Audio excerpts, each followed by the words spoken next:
옛날 어느 산골 마을에 산그늘이 아침마다 지붕 위로 조용히 내려앉고 저녁이면 밥 짓는 연기가 논둑을 따라 낮게 흘러가는 작은 마을이 있었어요. 그 마을은 버드나무가 선우물과 돌담이 낮은 골목, 볕 잘 드는 빨랫줄과 장작 냄새 나는 부엌으로 하루가 천천히 열리고 닫히는 곳이었지요. 사람들은 해 뜨면 논으로 나가고 해 지면 마루 끝에 앉아 서로의 안부를 묻곤 했어요. 마을 동쪽 끝에는 민씨 집안의 큰 기와집이 있었어요. 집 앞마당은 넓고 반듯했으며 가운데에는 낡은 항아리들이 줄지어 서 있었고 뒤채는 장작 더미와 작은 헛간, 바람이 잘 통하는 빨래터가 있었지요. 그 집은 오래전부터 곡식이 모이고 손님이 드나드는 집이라 사람들은 민씨 집을 부잣집이라 불렀어요. 그러나 집이 크다고 해서 그 안의 마음까지 모두 넉넉한 것은 아니었어요. 그 집의 맏며느리는 연화라는 여인이었어요. 연화는 가난한 집에서 시집왔지만 말씨가 부드럽고 걸음이 조용했으며 어른 앞에서는 늘 두 손을 가지런히 모았어요. 그녀가 가진 것이라곤 어머니에게 배운 바느질 솜씨와 낡은 반제꼬리 하나뿐이었지요. 비단 옷도 은장식도 큰 혼수도 없었지만 연화의 손끝은 늘 깨끗했고 그녀가 지나간 자리에는 흐트러진 실밥 하나 오래 남지 않았어요. 연화가 가장 자주 앉는 곳은 부엌 옆 작은 창 아래였어요. 그곳에는 낮이면 햇살이 비스듬히 들어와 낡은 배 조각을 환하게 비추고 밤이면 아궁이 불빛이 바늘 끝에 작게 맺혔지요. 연화는 거기 앉아 시아버지의 해진 저고리, 남편의 찢어진 소매, 시어머니의 낡은 치맛단을 차례로 꿰매곤 했어요. 바늘이 천을 지나갈 때마다 그녀의 숨소리도 함께 낮아졌고 집안의 소란도 잠시 멀어지는 듯했어요. 하지만 민씨 집 사람들은 연화의 그 손끝을 귀하게 여기지 않았어요. 시어머니 강씨 부인은 마루 위에 앉아 연화를 내려다보며 자주 혀를 찼어요. 며느리라면 집안을 빛낼 줄 알아야지. 온종일 헝겊이나 들여다보면 무엇하느냐. 그 말이 떨어지면 곁에 있던 시누이도 웃음을 숨기지 않았어요. 연화는 대꾸하지 않고 고개를 숙였고 실을 잡은 손만 아주 조금 느려졌어요. 연화의 남편 민재는 본래 마음이 거칠지는 않은 사람이었어요. 젊은 날에는 연화가 조용히 웃는 모습을 보고 마음이 편하다고 말한 적도 있었지요. 그러나 세월이 지나 집안의 말이 거세지고 어머니의 눈초리가 날카로워지자 그는 아내 편에 서는 일을 점점 어려워했어요. 강씨 부인이 연화를 탓하면 민재는 못 들은 척 마당으로 나갔고 시누이가 비웃으면 괜히 헛기침만 했어요. 침묵도 때로는 차가운 말이 되었어요. 그 집에는 얼마 전부터 보련이라는 젊은 여인이 드나들기 시작했어요. 보련은 친척집을 돕는다는 말로 들어왔지만 금세 안방 가까운 곳에 자리를 잡았고 말마다 웃음을 섞어 사람 마음을 흔들었어요. 그녀는 고운 댕기를 메고 향 냄새 나는 소매를 흔들며 다녔지요. 강씨 부인은 그런 보련을 기특하게 여겼고 시누이는 보련의 말솜씨를 좋아했어요. 연화가 묵묵히 바느질할수록 보련의 웃음소리는 더 높아졌어요. 보련은 연화를 볼 때마다 꼭 한마디씩 남겼어요. 형님은 참 부지런도 하셔요. 그런데 집안 어른들은 바느질꾼을 들인 게 아니라 며느리를 들인 줄 아셨을 텐데요. 그 말에는 웃음이 묻어 있었지만 끝은 바늘보다 더 가늘고 아팠어요. 연화는 손에 든 옷감을 접어 무릎 위에 놓고 조용히 말했어요. 해진 곳은 그냥 두면 더 찢어지니 보이는 대로 꿰매는 것이지요.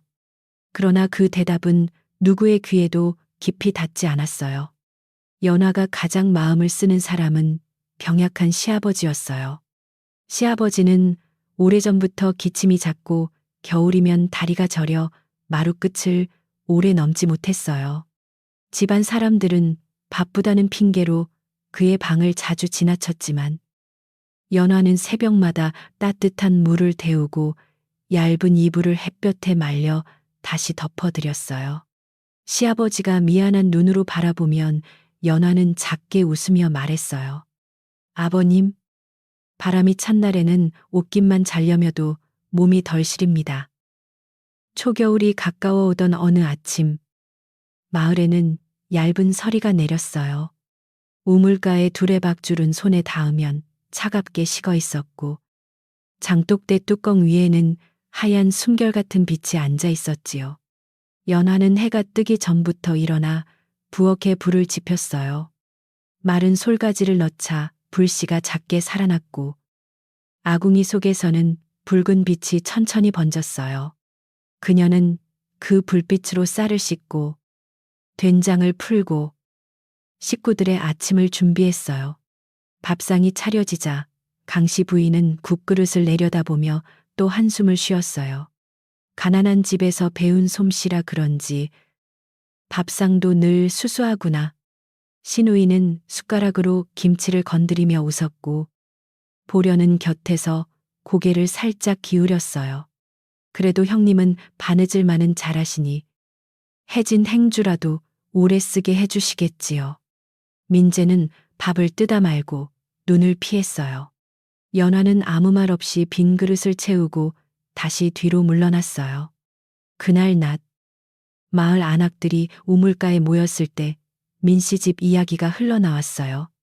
누군가는 연화가 혼수도 변변치 못했다 말했고, 누군가는 보련이 들어온 뒤 집안 공기가 달라졌다 말했지요.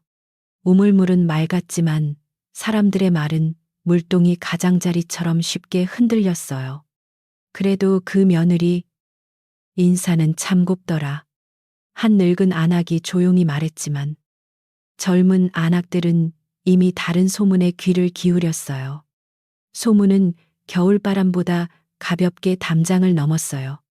연화는 그런 말을 직접 듣지 못한 척했어요. 그러나 물을 기르러 갔을 때 갑자기 조용해지는 목소리와 흘깃거리는 눈길을 모를 만큼 둔하지는 않았지요.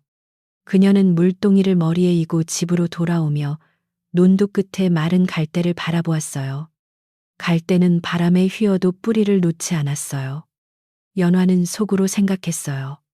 내가 이 집에 온 까닭은 크고 빛나는 것을 얻기 위해서가 아니라 흐트러지는 것을 붙들기 위해서라고요.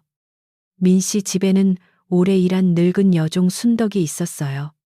순덕은 허리가 굽고 손마디가 굵었지만 집안의 오래된 일은 누구보다 잘 알고 있었지요. 그녀는 연화가 혼자 부엌 옆에 앉아 찢어진 소매를 꿰매는 모습을 보면 가끔 말없이 따뜻한 보리차를 놓고 갔어요. 어느 날 순덕은 낮은 목소리로 말했어요. 바늘을 곧게 잡는 사람은 마음도 쉽게 비뚤어지지 않는 법입니다. 그 한마디는 연화의 가슴에 작은 불씨처럼 남았어요. 연화는 순덕의 말을 오래 되새겼어요. 바느질은 누구에게나 작고 하찮아 보일 수 있었지만 그녀에게는 마음을 다잡는 일이었지요. 찢어진 옷감은 억지로 잡아당기면 더 벌어지고 너무 느슨히 두면 다시 터졌어요. 알맞은 힘으로, 알맞은 간격으로 오래 참으며 꿰매야 했어요. 사람 사이도 그렇다고 연화는 생각했어요. 한 집의 마음도 급히 묶으려 하면 끊어지고 그냥 버려두면 먼지처럼 흩어진다고요. 저녁이 되면 민씨 집 마루에는 등잔불이 켜졌어요. 강씨 부인은 안방에서 보련과 차를 마시며 새비단 이야기, 친척집 잔치 이야기, 어느 집 며느리가 큰 선물을 가져왔다는 이야기를 했어요. 그 웃음이 문틈을 지나 부엌까지 흘러들어왔지요. 연화는 그 소리를 들으며 시아버지의 덧저고리 안감을 새로 대고 있었어요. 낡은 솜은 뭉쳐 있었고 천은 얇아졌지만 그녀는 한 땀 한 땀 숨을 맞추듯 조심스레 눌러 꿰맸어요. 시아버지는 그 저고리를 입어보고 한참 동안 말이 없었어요. 그러다 마른 손으로 솜의 끝을 쓰다듬으며 낮게 말했어요. 내 손길은 조용하지만 사람을 살게 하는구나. 연화는 그 말에 눈을 들지 못했어요. 집안에서 그녀를 알아주는 말은 드물었고, 드문 말일수록 마음 깊은 곳에 오래 고였지요. 그러나 마루 밖에서는 강씨 부인이 보련에게 웃으며 말하는 소리가 들렸어요. 큰집 며느리 체면은 네가 더 잘 세우는구나. 그 말이 지나간 뒤 민재가 부엌 문 앞에 잠시 섰어요. 그는 연화가 아버지 옷을 접고 있는 모습을 보았지만 무슨 말을 해야 할지 몰라 손만 비볐어요. 연화는 고개를 들어 조용히 물었어요. 찬바람이 드니 문을 닫아드릴까요? 민재는 잠시 멈췄다가 어머니 말씀을 너무 마음에 담지 마시오. 라고 작게 말했어요. 그러나 그 말은 위로라기보다 스스로를 달래는 말처럼 들렸어요. 연화는 그저 예하고 대답했어요. 민씨집 뒤릎에는 오래된 감나무 한 그루가 있었어요. 가을이 지나도 몇 알 남은 감은 서리를 맞아 더 붉어졌고 까치들이 아침마다 가지에 앉아 울었지요. 연화는 빨래를 널다가 그 나무를 자주 바라보았어요. 친정집 마당에도 작은 감나무가 있었고 어머니는 겨울이 오기 전 낡은 옷을 꿰매며 늘 말했어요. 없는 집일수록 바늘을 잃으면 안 된다. 바늘은 헝겊만 있는 것이 아니라 마음도 이어준다. 그 말이 문득 그리웠어요. 며칠 뒤 강씨 부인은 집안 사람들을 불러 새 옷감을 나누었어요. 보련에게는 고운 빛의 비단 조각이 갔고 신우이에게는 꽃무늬가 들어간 천이 갔어요. 연화에게는 색이 바랜 무명 몇 자와 해진 안감뿐이었지요. 강씨 부인은 아무렇지 않게 말했어요. 너는 새 것보다 헌 것을 더 잘 만지니 이것도 아깝지 않을 게다.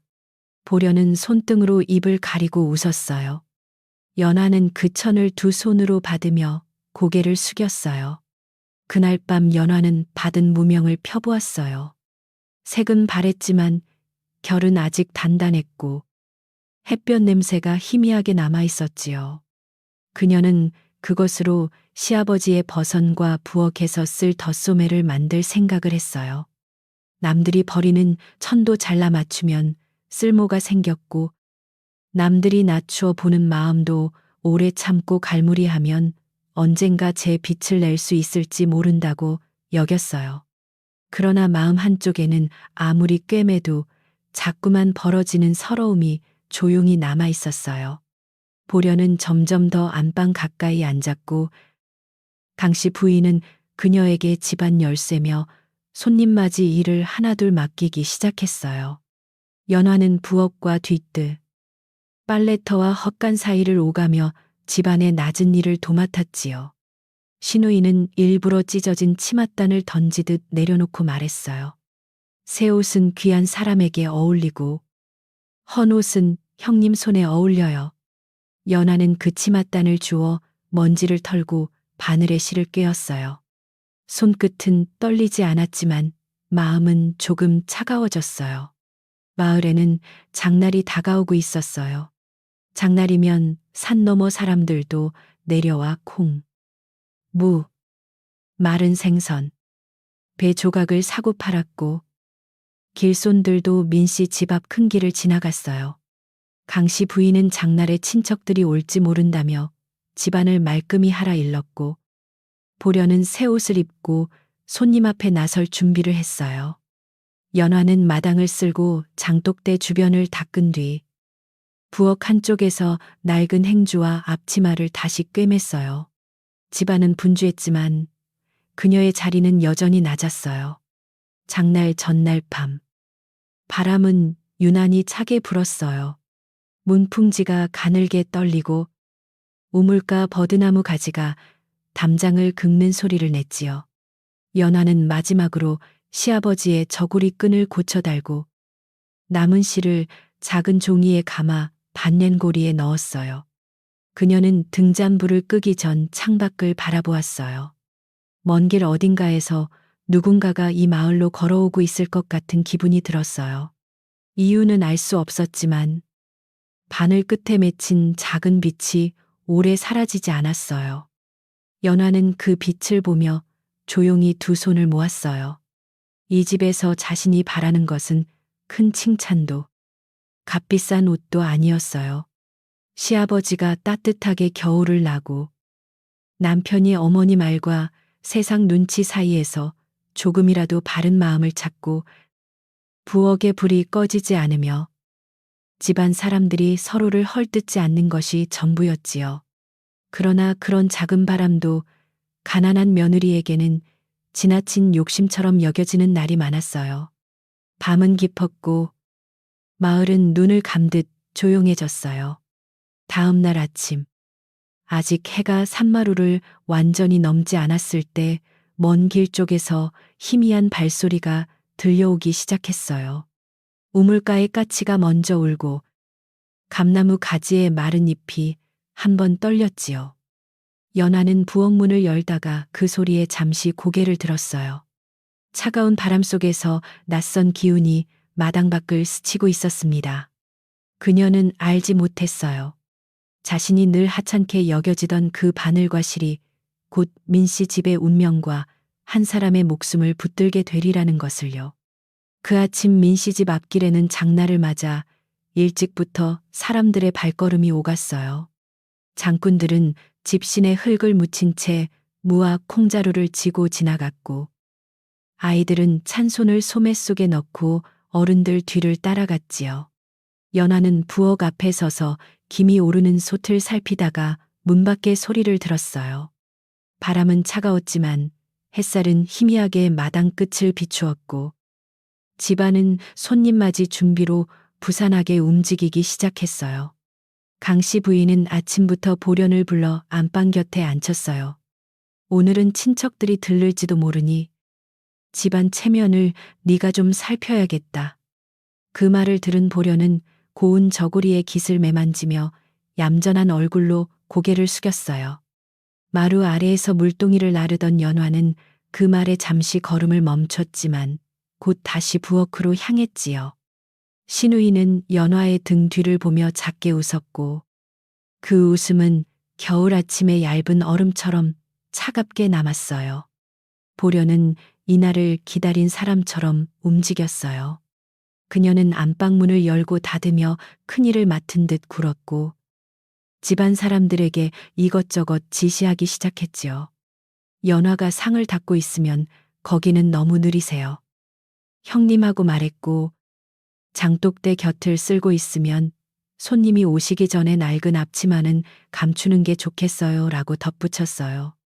연화는 웃지도 울지도 않고 빗자루를 조용히 움직였어요. 마당 먼지는 쓸리는데 마음의 먼지는 쉽게 가라앉지 않았어요.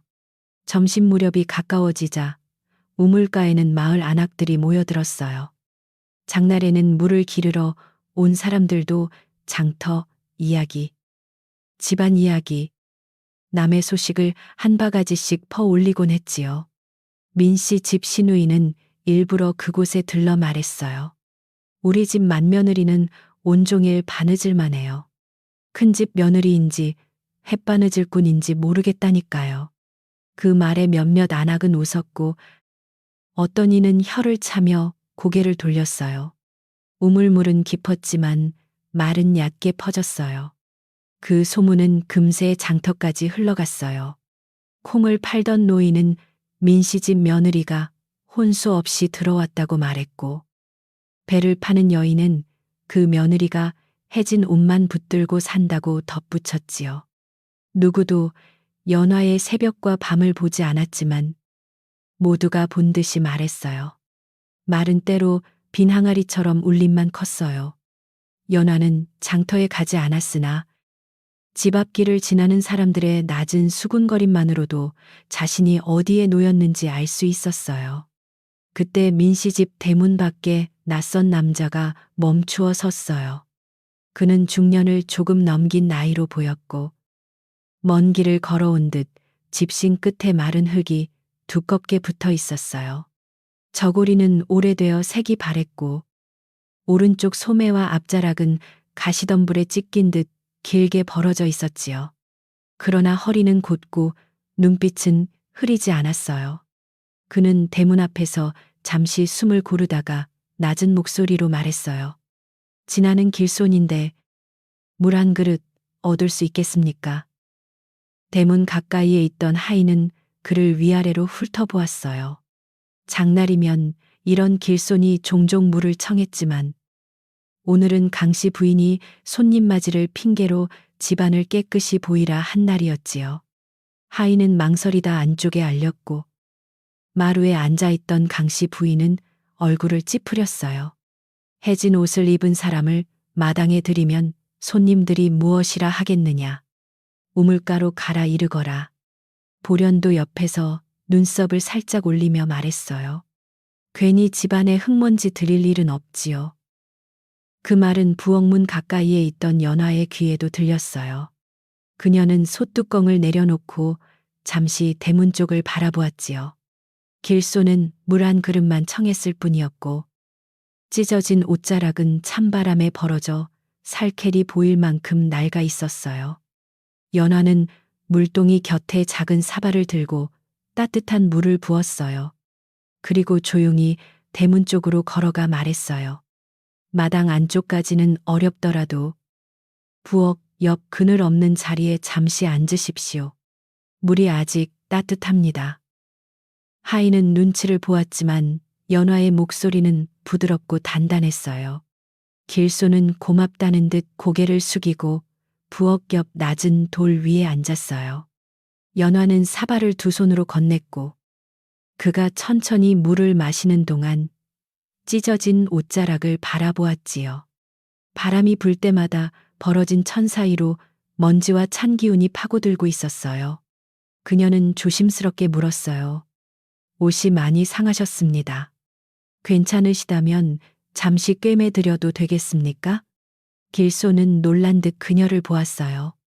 그때 보련이 부엌 쪽으로 걸어와 그 모습을 보았어요. 그녀의 입가에는 곧 비웃음이 떠올랐지요. 형님은 참 마음도 넓으셔요. 집안 어른들 옷도 모자라 지나가는 사람 옷까지 맡으시네요. 말은 곱게 꾸몄지만 속뜻은 날카로웠어요. 강씨 부인도 마루에서 소리를 높였어요. 연화야, 네가 지금 무슨 체면 없는 짓을 하느냐. 장날에 남의 해진 옷을 붙들고 있으면 우리 집이 무엇처럼 보이겠느냐. 연화는 고개만 숙였어요. 그러나 길소는 조용히 사발을 내려놓고 말했어요. 부인께 폐가 되었다면 곧 일어나겠습니다. 다만 소매가 이대로면 길에서 더 찢어질 듯하여 염치 없이 앉았습니다. 그의 말투는 낮았지만 함부로 배운 사람 같지는 않았어요. 연화는 그 말을 듣고 반냉고리를 가져왔어요. 잠깐이면 됩니다. 길이 멀면 옷깃 하나도 몸을 지켜줍니다. 그녀는 해진 곳을 무릎 위에 올리고 찢어진 결을 살폈어요. 천은 낡았지만 안쪽 박음은 이상하게 정교했어요. 연화는 바늘에 실을 꿰고 천의 결을 따라 천천히 꿰매기 시작했어요. 너무 세게 당기면 오래된 옷감이 다시 터질 것을 알기에 그녀는 실의 힘을 아주 조심스럽게 맞추었지요. 길소는 그녀의 손끝을 가만히 바라보았어요. 보련은 곁에서 코웃음을 쳤고 신우이는 마루 아래로 내려와 구경하듯 서 있었어요. 정말 바느질 하나는 정성이네요.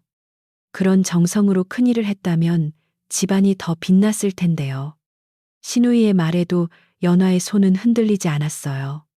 길손의 옷자락 안쪽에는 오래된 덧천이 한 겹 덧대어져 있었어요. 그 사이가 조금 부풀어 있었지만 연화는 함부로 뜯지 않았어요. 다만 찢어진 부분을 감싸듯 꿰매며 안쪽에 무엇인가가 빠지지 않도록 바늘땀을 촘촘히 놓았지요. 그녀는 그것이 무엇인지 묻지 않았어요. 남의 옷에는 남의 사정이 있고 바느질하는 사람은 필요한 만큼만 손을 대야 한다는 것을 어머니에게 배웠기 때문이에요. 길소는 그 세심함을 알아본 듯 눈빛을 낮추었어요. 바느질이 끝나자 연화는 실 끝을 깨끗이 정리하고 옷자락을 털어 길손에게 돌려주었어요. 완전히 새 것 같지는 않지만 오늘 길은 버틸 수 있을 것입니다. 길손은 소매를 살피더니 오래도록 아무 말이 없었어요. 그러다 두 손을 모아 깊이 고개를 숙였지요. 작은 은혜라 여기지 않겠습니다. 사람의 길은 때로 이런 손끝에 이어지기도 하니까요. 강씨 부인은 그 말을 듣고도 불편한 얼굴을 풀지 않았고 보려는 괜한 허풍이라 여긴 듯 웃었어요. 길손이 떠나려 하자 연화는 부엌에서 작은 주먹밥 하나를 가져왔어요. 찬 길에 속이 비면 발이 더 무거워집니다. 별것 아니니 길에서 드십시오. 길손은 잠시 망설이다 그것을 받았어요. 그의 손은 거칠었지만 손톱은 단정했고 고개 숙이는 모습에는 묘한 품위가 있었지요. 그는 대문을 나서기 전 마당을 한번 돌아보았어요.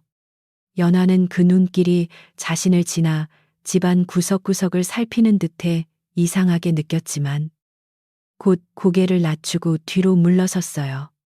길손이 사라지자 집안의 말은 다시 연화에게 쏟아졌어요. 강씨 부인은 마루를 손바닥으로 가볍게 치며 꾸짖었어요. 가난한 친정에서 배운 버릇이 그런 것이냐. 아무나 불러앉히고 밥까지 쥐어주다니. 큰 집 체면은 생각하지도 않는구나. 보려는 기회를 놓치지 않았어요. 어머니, 형님 마음은 착하신데 세상 물정을 모르셔서 그래요. 혹시라도 저런 사람이 집안을 살피고 나가면 어쩌려고요. 연화는 변명하지 않았어요. 마음이 착하다는 말조차 그날은 꾸짖음처럼 들렸어요. 그날 저녁 우물가에는 또 다른 소문이 돌았어요. 민씨집 맏며느리가 장날에 해진 옷 입은 낯선 남자를 부엌 곁에 앉히고 밥까지 주었다는 이야기였지요. 누군가는 착하다고 했지만 누군가는 조심성 없다고 했어요. 보련과 신우이가 조금씩 덧붙인 말은 소문을 더 크게 만들었어요. 그 남자가 누구인지도 모르는데 옷까지 만졌다더라. 혹시 집안 사정을 밖으로 흘린 것 아니냐. 마을 사람들의 말은 저녁 안개처럼 낮게 퍼졌어요. 순덕은 그 소문을 듣고 부엌 뒤에서 연화에게 다가왔어요. 연화는 아궁이 불을 줄이며 조용히 앉아 있었지요. 순덕은 한참 그녀를 바라보다가 낮은 목소리로 말했어요. 사람들이 작은 바늘을 웃어도 하늘은 그 바늘이 무엇을 붙들었는지 압니다. 연화는 그 말을 듣고 눈시울이 뜨거워졌지만 울지는 않았어요. 저는 그저 찢어진 옷을 보았을 뿐입니다. 순덕은 고개를 끄덕였어요. 그저 본 것을 외면하지 않은 것이지요. 하지만 보려는 여기서 그치지 않았어요. 그녀는 강씨 부인에게 다가가 더 은근한 말을 흘렸어요. 어머니, 형님이 그 길손과 눈빛을 주고받는 모습이 조금 수상했어요. 옷을 꿰매며 안쪽까지 살피는 듯 했거든요. 강씨 부인은 처음에는 말도 안 된다며 손을 내저었지만 이미 마음속에는 연화에 대한 못마땅함이 가득했어요. 의심은 빈틈을 만나면 풀씨처럼 자랐지요. 보려는 그 풀씨에 매일 조금씩 물을 주듯 말을 덧붙였어요. 다음 날 아침, 강씨 부인은 연화에게 곳간 가까이 가지 말라고 일렀어요. 요즘 집안에 낯선 일이 많으니 조심해야겠다. 너도 괜히 오해 살 짓을 하지 말아라. 그 말은 충고처럼 들렸지만 사실은 믿지 못한다는 뜻이었어요. 연화는 가슴이 서늘해졌어요.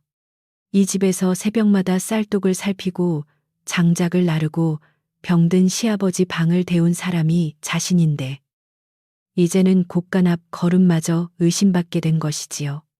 그녀는 고개를 숙이고 알겠습니다. 라고만 말했어요.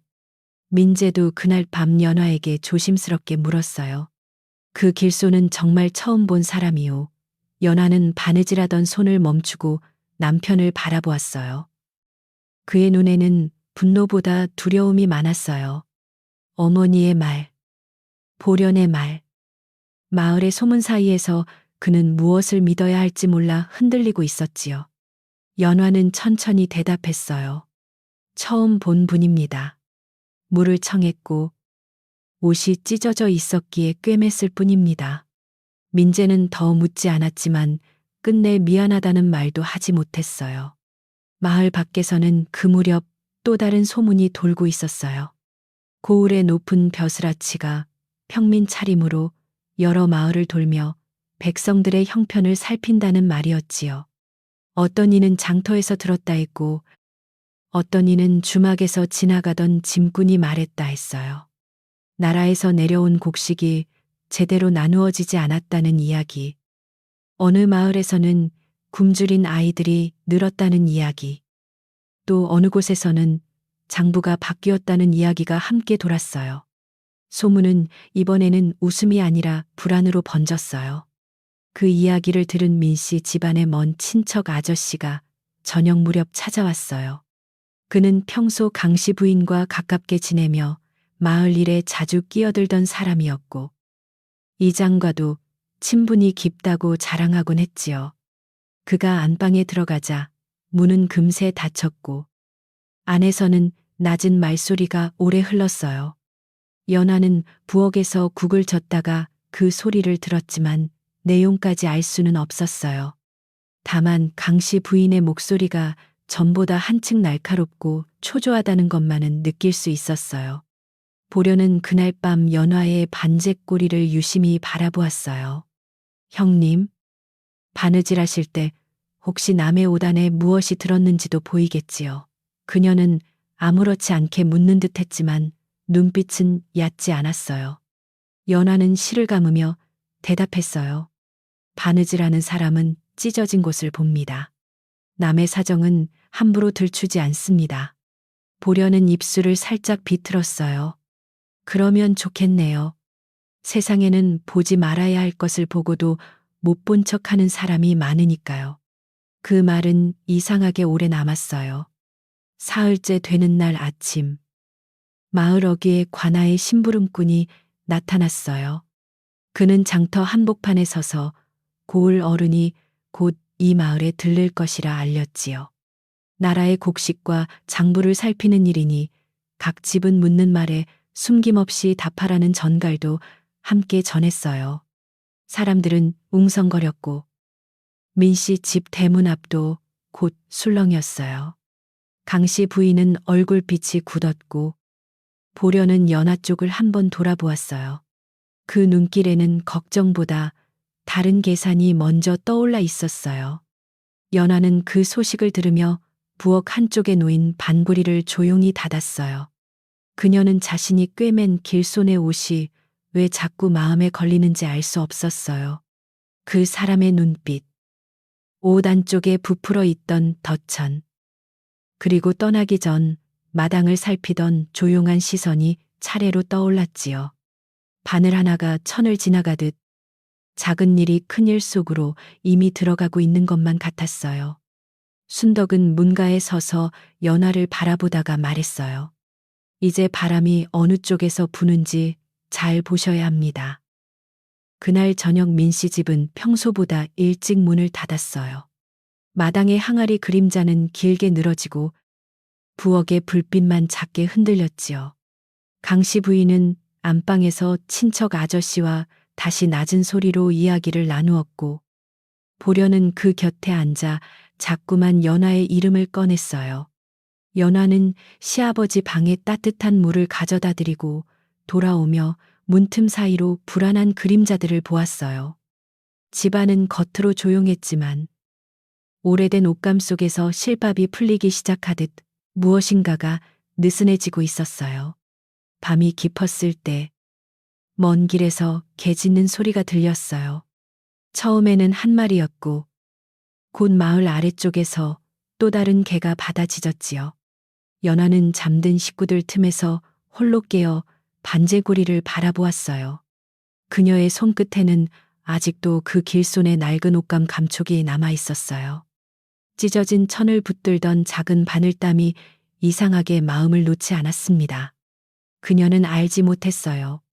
그 밤이 지나면 자신을 비웃던 사람들의 말보다 더 큰 진실이 마을 앞마당으로 걸어 들어오게 되리라는 것을요. 새벽이 밝아오기도 전에 마을 아래쪽 길에서는 말발굽 소리가 낮게 울렸어요.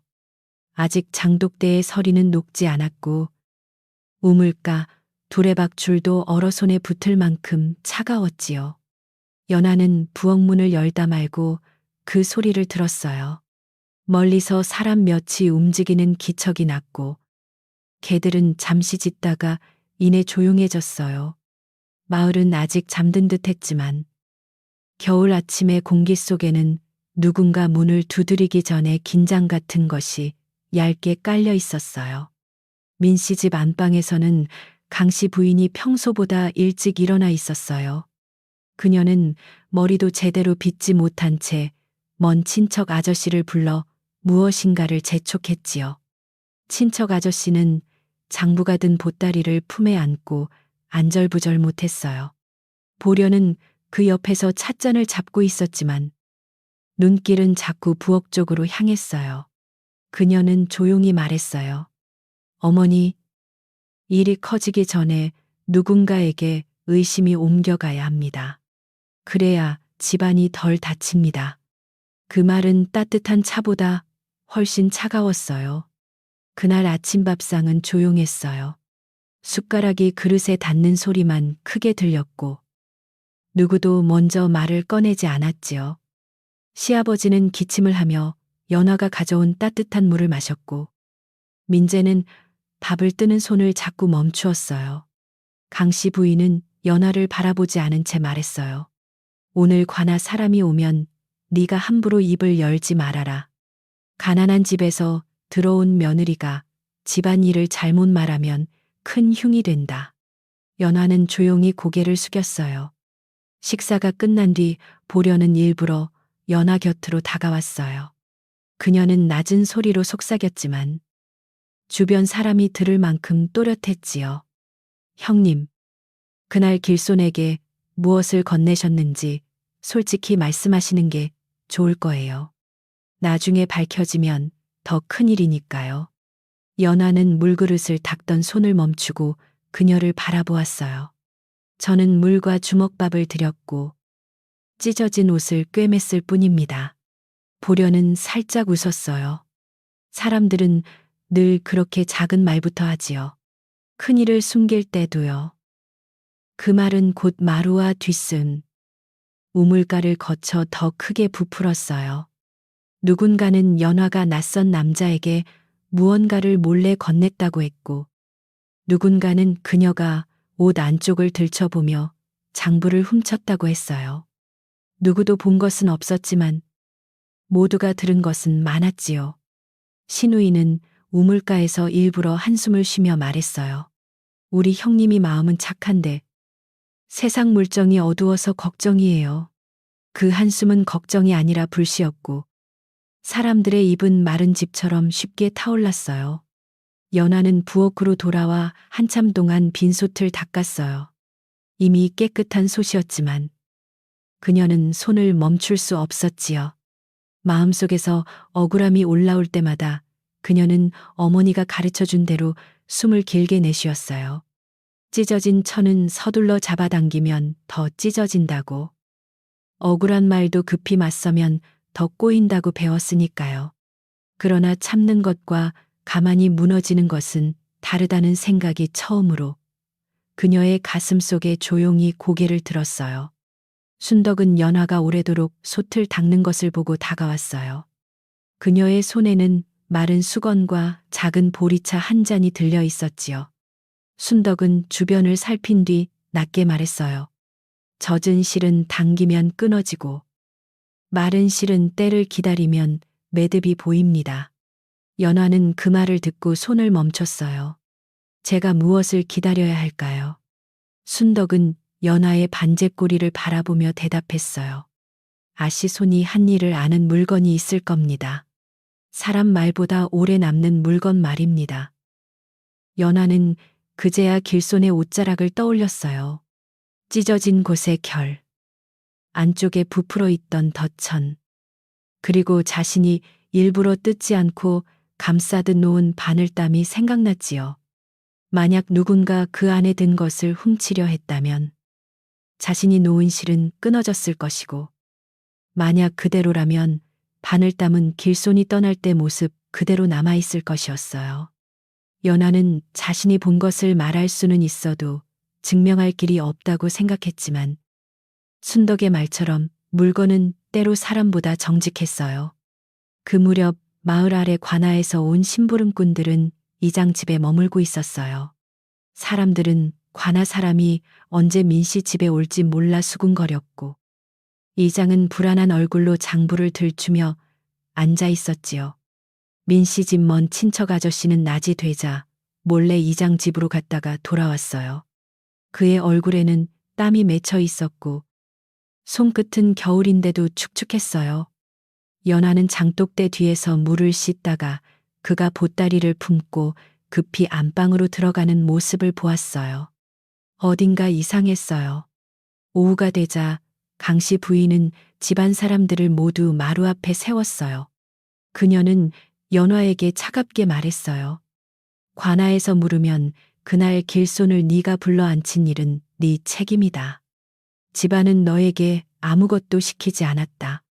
민재는 그 말을 듣고 놀란 듯 어머니를 보았지만 곧 고개를 내렸어요.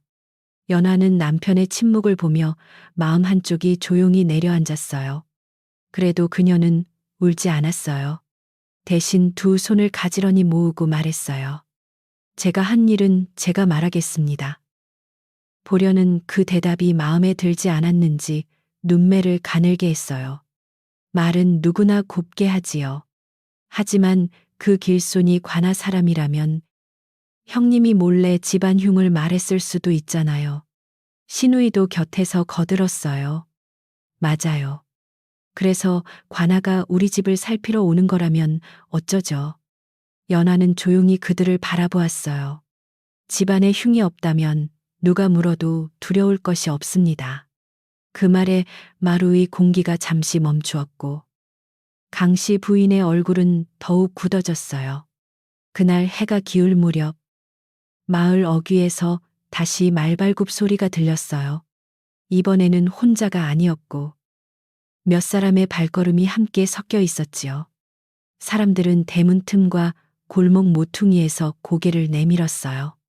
관아의 하급 관리 몇이 이장과 함께 민씨 집 쪽으로 올라오고 있었고 그들 뒤에는 낯익은 듯 낯선 사내가 조용히 걸어왔어요. 연하는 부엌문 앞에서 그를 보자 숨을 멈추었어요. 바로 사흘 전 자신이 물을 주고 옷을 꿰매준 그 길손이었어요. 그는 여전히 소박한 차림이었지만 이번에는 허리띠와 걸음에서 숨길 수 없는 위험이 느껴졌어요. 사람들은 아직 그의 신분을 알지 못했으나 관아 사람들이 그를 함부로 대하지 않는 것을 보고 수군거렸어요. 강씨 부인은 얼굴빛이 변했고 보려는 잠시 눈을 크게 떴다가 곧 표정을 다잡았어요. 길손은 민씨 집 대문 앞에서 멈추어 마당을 바라보았어요. 그의 눈길은 연화를 지나 마루, 장독대, 안방문, 그리고 강씨 부인 곁에 친척 아저씨에게 차례로 닿았어요. 이장은 헛기침을 하며 말했어요. 고을에서 장부와 곡식 나눔을 살피러 오셨소. 모두 묻는 말에 숨김없이 답하시오. 그러나 그의 목소리는 떨리고 있었지요. 길손은 아직 자신이 누구인지 밝히지 않은 채 조용히 물었어요. 사흘 전 이 집에서 물을 얻어 마신 길손을 기억하십니까? 강씨 부인은 어색하게 웃으며 대답했어요. 그런 일이 있었던 것 같기도 합니다. 저희 집은 늘 지나가는 이에게 마음을 베푸니 자세한 것은 잘 모르겠습니다. 그 말에 보려는 급히 고개를 끄덕였어요. 길손은 연화 쪽을 바라보았어요. 그날 제 옷을 꿰매준 이는 누구였습니까? 마당의 시선이 모두 연화에게 모였어요. 연화는 천천히 앞으로 나와 두 손을 모았어요. 제가 꿰매드렸습니다. 물을 드리고 찢어진 앞자락과 소매를 덧대어 드렸습니다. 길손은 다시 물었어요. 옷 안쪽에 무엇이 있었는지 보았습니까? 연화는 숨을 고르고 대답했어요. 덧천 사이에 무언가 있는 듯 했지만 남의 사정이라 여겨 뜯어보지 않았습니다. 다만 빠지지 않도록 바늘땀을 촘촘히 놓았습니다. 그 말에 관아 사람 하나가 보따리에서 낡은 저고리를 꺼냈어요. 바로 그 길손의 옷이었지요. 마당에 모인 사람들은 숨을 죽였어요. 옷자락에 찢어진 부분에는 연화가 놓은 바늘땀이 아직 그대로 남아 있었어요. 실은 낡은 천의 색과 맞아 튀지 않았지만 가까이 보면 간격이 일정하고 단단했지요. 길손은 옷을 펼치며 말했어요.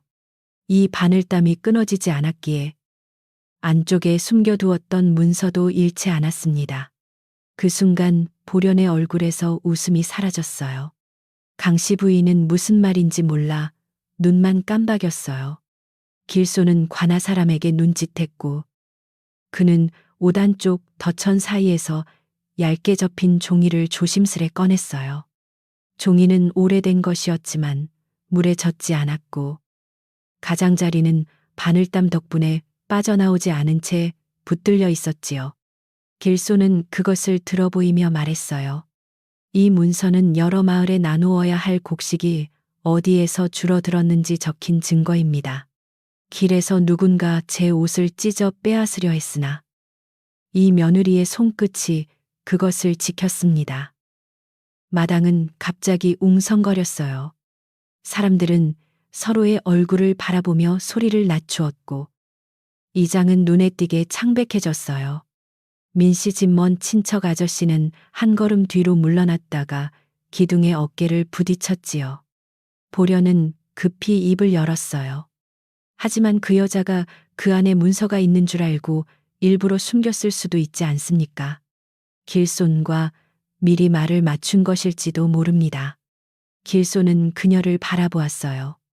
그 눈빛은 조용했지만 거짓말이 숨을 곳을 남겨두지 않는 깊이가 있었어요. 길손은 옷자락을 들어 연화의 바늘땀을 가리켰어요. 문서를 빼거나 숨기려 했다면 이 실은 반드시 끊어졌을 것이오. 그러나 실은 처음 놓인 그대로입니다. 또 이 며느리는 안쪽을 뜯지 않고 바깥 찢어진 결만 감싸 꿰맸습니다. 그것은 탐내는 손이 아니라 지키는 손이 한 일입니다. 순덕은 부엌문 안쪽에서 그 말을 들으며 눈을 감았어요. 연화는 여전히 고개를 낮추고 있었지만 마음속에 억울한 매듭 하나가 천천히 풀리는 것을 느꼈어요. 그때 관아 사람 하나가 이장에게 장부를 내놓으라 했어요. 이장은 떨리는 손으로 보따리를 열었지만 장부의 몇 장은 새로 붙인 흔적이 있었고 숫자도 여러 곳에서 맞지 않았어요. 길손은 민씨 집 친척 아저씨를 바라보며 물었어요. 이 장부를 고친 손이 누구의 손인지 아시오? 친척 아저씨는 입술을 떨며 아니라고 했지만 그의 소매 끝에는 먹물이 말라붙어 있었어요. 보련은 그 모습을 보고도 다시 연화 쪽을 가리키려 했으나 아무도 쉽게 속지 않았어요. 길손은 아직 자신의 높은 자리를 드러내지 않았지만 마당의 사람들은 이미 그가 평범한 길손이 아님을 알아차렸어요. 그는 조용히 말했어요. 사흘 전 밤 누군가 장터 뒤편에서 제 옷을 붙잡고 이 문서를 빼앗으려 했습니다. 그때 옷이 찢어졌고 저는 일부러 가까운 큰 집 문을 두드렸습니다. 사람이 어떤 마음으로 낯선 일을 대하는지 보고자 했습니다. 그 말이 떨어지자 강씨 부인은 얼굴을 들 수 없었고 보련은 손에 쥔 손수건을 세게 비틀었어요. 연화는 그제야 사흘 전 길손이 마당을 오래 살폈던 까닭을 깨달았어요. 그는 단지 물을 구한 것이 아니라 이 집의 숨은 온도까지 보았던 것이지요. 찢어진 옷 하나 앞에서 누가 문을 닫고 누가 물을 내미는지, 누가 체면을 말하고 누가 추위를 보는지 살폈던 것이었어요. 연화의 손끝은 그날 그저 해진 천을 붙든 줄 알았지만 사실은 사람의 마음과 진실을 함께 붙들고 있었어요. 그녀는 두려움보다 이상한 평온을 느꼈어요. 하지만 아직 모든 것이 끝난 것은 아니었어요.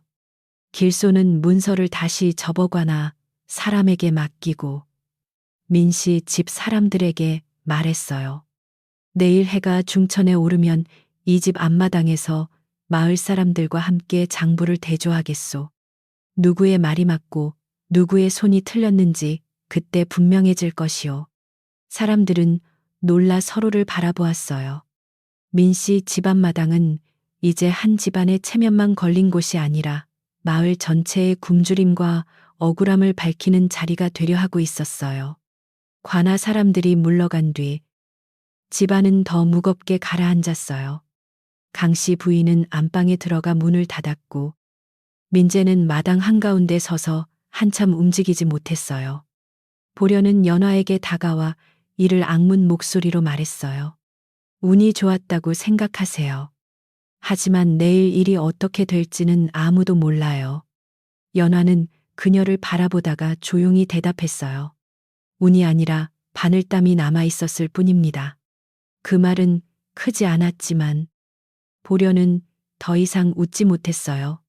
밤이 되자 순덕은 연화와 함께 부엌에 앉아 내일 쓸 등잔과 물그릇을 정리했어요.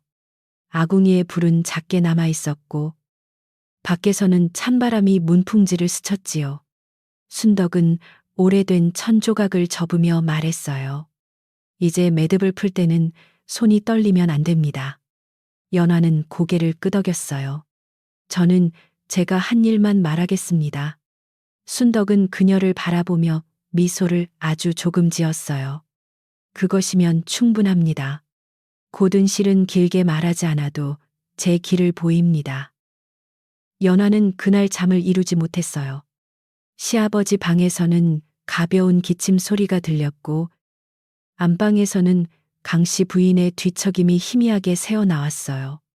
남편 민재는 몇 번이나 마당에 나갔다 들어왔지만 연화에게 쉽게 말을 걸지 못했지요. 연화는 반년고리를 무릎에 놓고 앉아 바늘 하나를 조용히 손에 들었어요. 작고 가느다란 바늘은 빛도 소리도 내지 않았지만 천을 지나가며 찢어진 자리를 잇는 힘을 가지고 있었어요. 그녀는 내일 많은 사람 앞에 서게 될 자신을 생각했어요. 가난한 친정, 초라한 혼수, 늘 부엌 곁에 앉아 바느질하던 날들이 한꺼번에 떠올랐지요. 그 모든 날이 부끄러운 것이 아니라 누군가를 덮어주고 따뜻하게 했던 시간임을 이제는 스스로 믿어야 했어요. 남들이 웃은 바늘과 실이 한 사람의 목숨과 마을의 곡식을 지켰다면 그녀는 더 이상 고개만 숙이고 있을 수 없었어요. 그러나 마음은 성난 파도처럼 요란하지 않고 깊은 우물물처럼 차분해졌어요. 새벽 가까이 되어 하늘이 조금 희어질 때 연화는 부엌에 불을 지폈어요. 나뭇가지가 타며 작은 소리를 냈고 소단의 물이 천천히 끓기 시작했지요. 그녀는 평소처럼 시아버지의 물을 데우고 식구들의 아침을 준비했어요. 달라진 것은 아무것도 없는 듯 했지만 집안의 공기는 전날과 달랐어요. 마당의 흙, 장독대의 그림자, 부엌문에 걸린 낡은 앞치마까지 모두가 곧 밝혀질 말을 기다리는 듯 조용히 숨을 고르고 있었어요. 해가 산마루 위로 올라오자 마을 사람들이 하나둘 민씨 집 앞길로 모이기 시작했어요.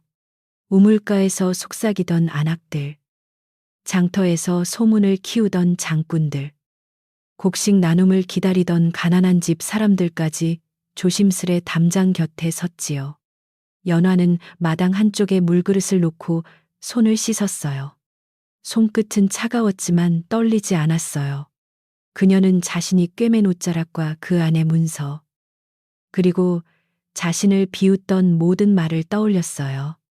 오늘은 찢어진 천을 꿰매는 날이 아니라 흐트러진 진실을 꿰매는 날이었어요. 민씨 집 앞마당은 해가 중천에 오르기도 전에 사람들로 가득 찼어요. 담장 밖에는 우물가 안악들이 줄지어 섰고 장터에서 온 장꾼들은 지게를 내려놓은 채 목을 길게 빼고 있었지요.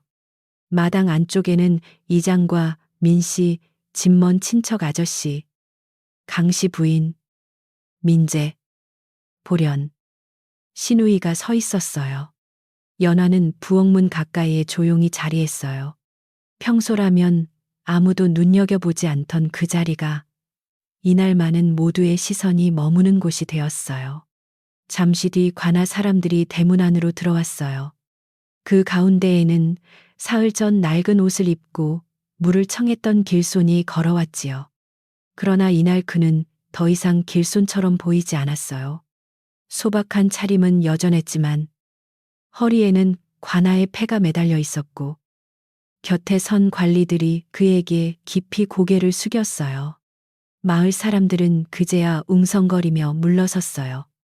누군가 낮게 말했어요. 저분이 고을의 큰 어른이셨다니. 그 말에 강씨 부인의 얼굴은 흑빛이 되었어요. 큰어른은 마당 가운데에 섰어요. 그의 목소리는 높지 않았지만 담장 밖 사람들에게까지 분명히 닿았지요. 나는 이 고을의 곡식 나눔과 장부를 살피러 여러 마을을 돌고 있었소. 사흘 전에는 평범한 길손 차림으로 이 집에 들렀고 그때 이 집의 맏며느리가 찢어진 옷을 꿰매 주었소. 사람들은 연화를 바라보았어요. 어제까지만 해도 그녀를 가난한 며느리라 수군거리던 눈들이 이제는 다른 빛으로 흔들리고 있었어요. 큰어른은 관아 사람에게 손짓했어요. 그러자 낡은 저고리와 접힌 문서, 그리고 이장의 장부가 낮은 상 위에 놓였어요. 저고리에는 연화가 놓은 바늘땀이 그대로 남아 있었지요. 햇살이 옷자락 위에 내려앉자 작고 촘촘한 실밥들이 마치 논둑을 따라 놓인 발자국처럼 또렷하게 보였어요.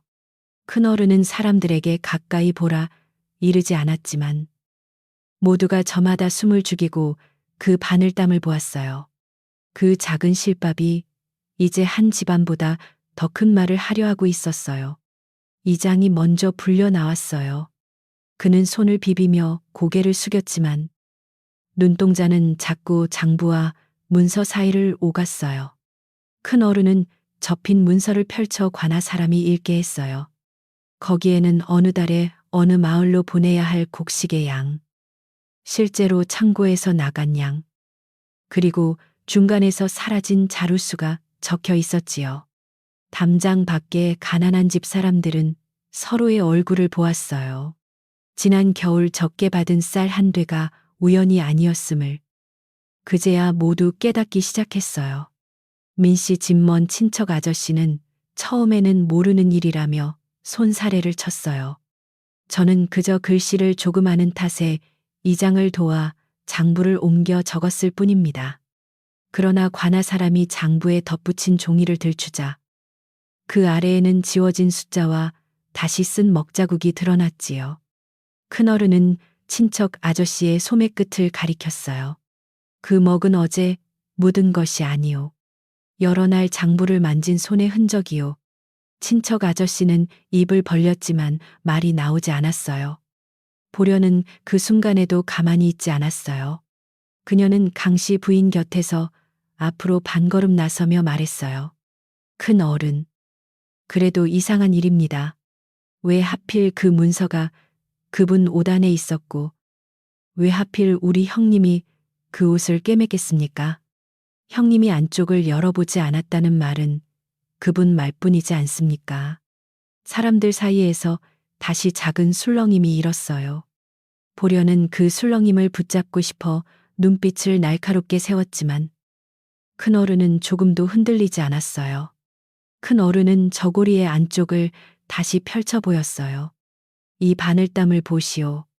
찢어진 바깥 천을 감싸되 안쪽 덧천의 매듭은 건드리지 않았소. 문서를 꺼내려면 이 부분을 반드시 뜯어야 하지만 여기에는 뜯었다.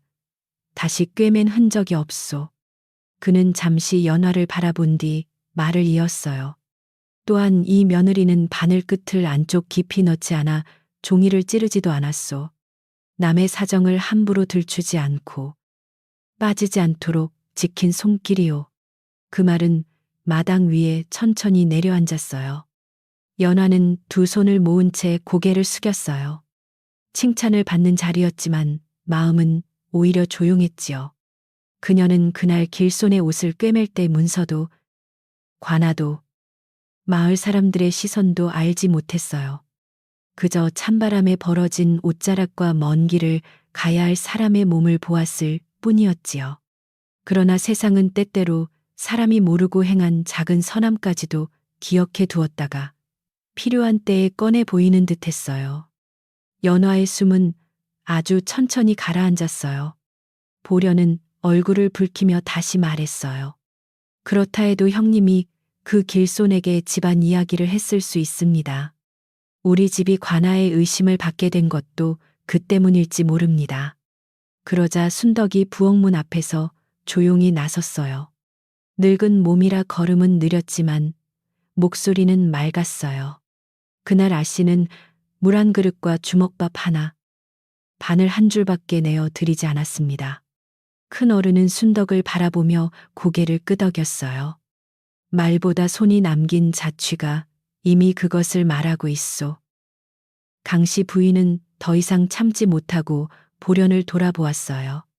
처음에는 연화를 의심하던 마음이 컸지만 이제는 보련의 말이 너무 억지스럽다는 것을 느끼기 시작했지요. 하지만 오랜 자존심은 쉽게 무릎 꿇지 않았어요. 그녀는 굳은 목소리로 말했어요. 우리 집이 곡식일에 직접 손댄 것은 아닙니다. 친척이 이장일을 도왔을 뿐이지요. 큰 어른은 차분히 대답했어요. 그래서 오늘 이 앞마당에서 모두 함께 따져보는 것이요. 숨은 곳이 없도록 말이요. 관아 사람들은 창고 열쇠를 가져오라 했어요. 강씨 부인은 망설였고 보려는 급히 안방 쪽을 보았어요. 그때 민재가 조용히 앞으로 나왔어요. 그는 어머니의 눈치를 살피다가 처음으로 고개를 들고 말했어요. 열쇠는 안방 서랍에 있습니다. 제가 가져오겠습니다. 강씨 부인이 놀라 그의 팔을 붙잡으려 했지만 민재는 멈추지 않았어요.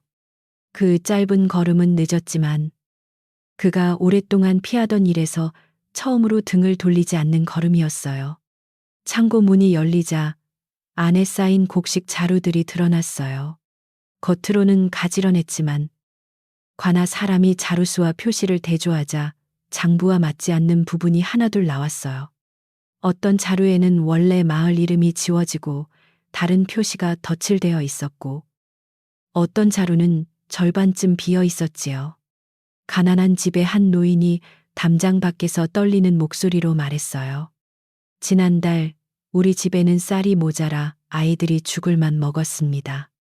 그 말에 마당의 공기가 더욱 무거워졌어요. 친척 아저씨는 마침내 무릎을 꿇었어요. 처음에는 이장이 시킨 일이라 했고 다음에는 보련이 시어머니에게 잘 보이려 곡식 일부를 빼돌려 친척들에게 돌리자고 부추겼다 말했지요. 보련은 얼굴이 하얗게 질려 소리쳤어요. 거짓말입니다. 저는 그저 집안의 체면을 세우려 했을 뿐입니다. 그러나 그 말은 자신을 구하지 못했어요. 체면이라는 말 뒤에 숨은 욕심과 거짓이 너무 많은 사람들 앞에서 드러났기 때문이에요.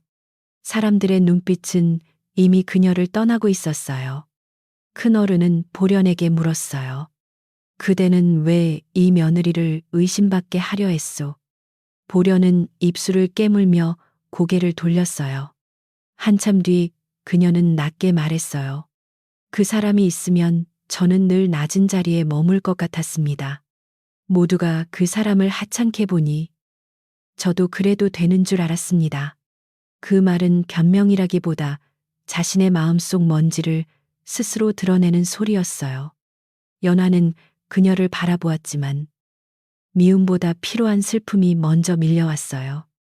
강씨 부인은 그제야 마루기둥을 붙잡고 주저앉았어요. 그녀는 연화를 보지 못한 채 떨리는 목소리로 말했어요. 내가 눈이 멀었구나. 새의 비단만 보느라 낡은 옷을 덮어주는 손을 보지 못했어. 그러나 그 말은 아직 연화에게 닿기에는 너무 늦고 너무 서툴렀어요. 연화는 아무 대답도 하지 않았어요. 마당의 많은 사람 앞에서 시어머니를 더 부끄럽게 하고 싶지 않았기 때문이지요. 그녀는 그저 물 한 사발을 가져와 시아버지 곁에 놓았어요. 민재는 연화 앞에 섰어요. 그의 얼굴에는 오래 미룬 말들이 한꺼번에 떠올라 있었지요. 그러나 많은 사람 앞이라 말이 더 어렵게 느껴졌어요. 그는 마침내 낮은 목소리로 말했어요. 내가 당신 곁에 서지 못했소. 연화는 그를 바라보았어요. 그 말은 사과의 처음일 뿐이었고 상처를 다 덮기에는 아직 모자랐지만 적어도 침묵으로 숨던 어제의 민재는 아니었어요. 연하는 조용히 말했어요. 앞으로는 옳은 말을 들었을 때 피하지 않으시면 됩니다. 큰 어른은 관아 사람들에게 이장과 친척 아저씨를 데려가 조사하라 이르셨어요. 무거운 벌을 그 자리에서 떠벌리지 않았지만 훔친 곡식은 반드시 돌려놓고 장부를 바로잡을 것이라 말했지요. 또 민씨 집 창고에 남은 곡식 중 잘못 보관된 것은 가난한 집들에 다시 나누도록 했어요. 사람들은 조용히 고개를 숙였어요. 큰어른의 말은 날카롭지 않았지만 겨울 햇살처럼 숨은 곳까지 비추는 힘이 있었어요. 마당에 쌓였던 의심은 조금씩 제 이름을 찾아가고 있었어요. 보려는 더 이상 안방에 머물 수 없게 되었어요. 강씨 부인은 떨리는 손으로 그녀에게 짐을 싸라 일렀고 보려는 눈물을 보였지만 누구도 쉽게 달래지 않았어요. 큰 어른은 조용히 말했어요. 남의 자리를 빼앗으려 거짓을 얻는 사람은 어느 집에서도 오래 앉을 수 없소. 보려는 그 말을 듣고 고개를 숙였어요.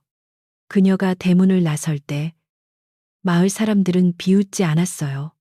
다만 조용히 길을 비켜주었고 그 조용함이 오히려 그녀에게 더 무거운 벌처럼 내려앉았어요.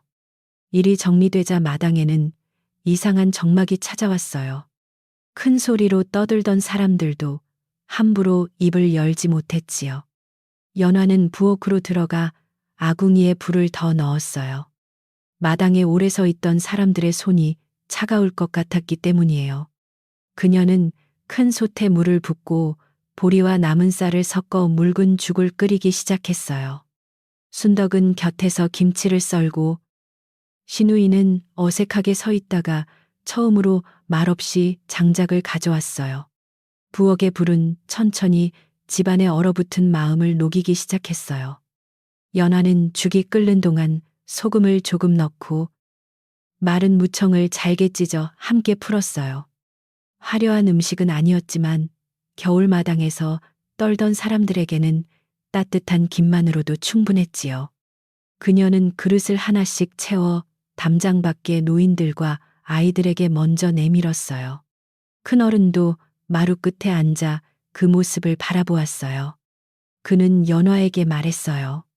그대는 옷만 꿰맨 것이 아니라 오늘 이 마당에 찢어진 마음도 꿰매고 있소. 연화는 부끄러워 고개를 낮추었어요. 우물가 안악들은 죽그릇을 받아들고 서로 눈치를 보았어요. 어제까지만 해도 연화를 두고 말 보태기를 하던 사람들도 있었기 때문이에요. 한안악이 조심스럽게 다가와 말했어요. 우리가 함부로 말했소. 미안하오. 연화는 잠시 그녀를 바라보다가 따뜻한 죽을 더 담아주었어요. 찬날에는 식기 전에 드셔야 합니다. 그 한마디에는 책망도 자랑도 없었어요. 그래서 사람들은 오히려 더 깊이 고개를 숙였고 말보다 조용한 부끄러움을 느꼈어요. 강씨 부인은 안방 문 앞에 서서 그 광경을 바라보았어요. 그녀는 지금까지 집안을 높이는 일이 비단과 손님맞이, 좋은 혼수와 번듯한 말에 있다고 믿었어요. 그러나 이날 집안을 무너뜨린 것은 그런 체면을 지키려는 욕심이었고 집을 다시 붙든 것은 부엌 곁에 앉아 낡은 천을 꿰매던 며느리의 손이었지요. 강씨 부인은 연화에게 다가가고 싶었지만 발이 쉽게 떨어지지 않았어요. 자신의 모진 말들이 눈앞의 마당처럼 너무 넓게 펼쳐져 있었기 때문이에요. 시아버지는 마루 끝에 앉아 연화가 사람들에게 죽을 나누는 모습을 오래 바라보았어요. 그는 기침을 삼키며 큰 어른에게 조용히 말했어요. 저 아이는 이 집에 들어온 날부터 늘 저랬습니다. 다만 우리가 늦게 보았을 뿐입니다. 큰 어른은 고개를 끄덕였어요. 늦게 보아도 이제부터 잊지 않으면 됩니다. 그 말은 시아버지에게 하는 말이기도 했고 민씨 집 모든 사람에게 하는 말이기도 했지요. 바람은 여전히 찼지만 마당의 공기는 조금 부드러워졌어요. 해가 서쪽으로 기울 무렵 관아 사람들은 장부와 증거를 챙겨 마을을 떠날 준비를 했어요.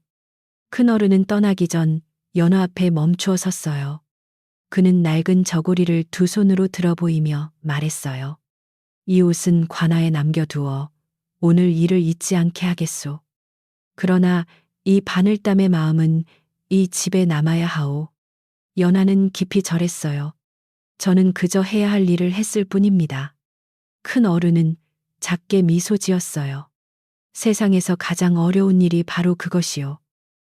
관아 사람들이 떠나고 마을 사람들도 하나둘 돌아가자 민씨 집 마당에는 밟힌 흙자국과 빈 죽그릇, 저녁 햇살만 남았어요. 큰일이 지나간 뒤의 고요는 처음에는 낯설었지요. 보련의 웃음소리도, 신우이의 비웃음도, 강씨 부인의 날카로운 꾸짖음도 그날만은 들리지 않았어요. 연하는 빈 그릇을 모아 우물가에서 씻었어요. 찬물에 손이 붉어졌지만 마음속에서는 오래 눌려있던 숨 하나가 천천히 풀려 나왔어요. 물소리는 작고 맑았어요. 저녁밥은 소박했어요. 남은 죽에 된장을 조금 풀고 김치와 무나물을 곁들였지요. 하지만 그날 민씨 집 식구들은 처음으로 같은 상 앞에서 서로의 눈치를 낮추어 보았어요. 강씨 부인은 숟가락을 들기 전 연화에게 작은 목소리로 말했어요. 오늘은 네가 먼저 앉아라. 연화는 잠시 망설였어요. 그 말 하나로 모든 서러움이 없어지는 것은 아니었지만 집안의 자리가 아주 조금 움직였다는 것은 느낄 수 있었지요. 그녀는 시아버지 옆에 조용히 앉았어요. 식사가 끝난 뒤 순덕은 부엌불을 낮추며 연화에게 다가왔어요. 밖에는 어둠이 내려앉고 감나무 가지에는 까치 한 마리가 늦게까지 몸을 웅크리고 있었지요. 순덕은 아궁이 속 붉은 불씨를 바라보며 말했어요. 집이 손을 알아보면 그 집에는 다시 온기가 돕니다. 연하는 그 말을 듣고 오래된 반제꼬리를 품에 안았어요. 오늘 밝혀진 진실은 큰 어른의 문서와 장부로 드러났지만 그녀에게는 순덕의 그 한마디가 더 깊고 따뜻하게 남았어요. 밤이 깊어지자 민씨 집은 오랜만에 조용한 숨을 쉬었어요. 안방의 문은 닫혔지만 그 안에 날카로운 말소리는 들리지 않았고 마루에는 빈 그릇들이 엎어져 말라가고 있었어요. 연화는 부엌 옆 창 아래에 앉아 시아버지의 낡은 버선을 다시 집어들었어요. 오늘 많은 일이 있었어도 내일 아침 누군가는 따뜻한 버선을 신어야 했으니까요. 바늘이 천을 지나가는 소리는 여전히 작았고 그 작은 소리 속에서 집은 서서히 제자리로 돌아오고 있었어요. 그 일이 있은 뒤로 민씨 집의 아침은 조금 달라졌어요. 닭이 울고 부엌에서 물 끓는 소리가 나고 장독대 위로 햇살이 내려앉는 것은 예전과 같았지요. 그러나 사람들의 걸음에는 전처럼 서로를 밀어내는 조급함이 줄었어요. 강씨 부인은 안방문을 열고도 큰 소리로 연화를 부르지 않았고 신우이는 부엌 앞을 지나다가 바닥에 떨어진 장작을 말없이 주워 놓았어요. 집은 하루아침에 새 집이 되지는 않았지만 오래 닫힌 문틈으로 바람이 바뀌어 들어오듯 천천히 달라지고 있었어요. 연화는 여전히 새벽마다 제일 먼저 일어났어요. 그녀는 우물가에서 물을 길어오고 아궁이에 마른 솔가지를 넣고 시아버지 방에 물주머니를 따뜻하게 데웠지요. 다만 이제는 그녀가 부엌에 서 있을 때 뒤에서 비웃는 소리가 따라오지 않았어요. 그 조용함이 처음에는 낯설어서 연화는 오히려 손이 허전했어요. 사람은 오래 아픈 말에 익숙해지면 말이 사라진 자리에도 한동안 그림자가 남는 법이니까요. 그러나 아궁이 불빛은 그런 마음까지 차근차근 데워주었어요. 강씨 부인은 며칠 동안 연화에게 쉽게 말을 걸지 못했어요. 그녀는 안방에서 오래 앉아 있다가 마루 끝으로 나와 연화가 마당을 쓰는 모습을 바라보곤 했지요. 예전 같으면 빗자루질이 느리다. 옷차림이 초라하다. 며느리 체면을 모른다며 한마디 했을 터였어요. 그러나 이제는 그 말들이 자신의 귀에 먼저 모질게 들렸어요. 강씨 부인은 어느 아침 오래된 나무함을 들고 부엌 쪽으로 내려왔어요. 그녀의 걸음은 전보다 작고 조심스러웠어요. 그 나무함 안에는 집안의 창고 열쇠와 오래된 장부, 그리고 몇 가지 천조각이 들어 있었어요. 강씨 부인은 한참 손끝으로 함의 모서리를 만지다가 연화 앞에 내려놓았어요. 이제부터 곡간의 천과 겨울 곡식 나눔은 네가 살피거라. 그녀의 목소리는 낮았고 익숙하지 않은 말이라 끝이 조금 떨렸지요. 연화는 놀라 고개를 들었어요. 강씨 부인은 눈을 피하지 않으려 애쓰며 덧붙였어요.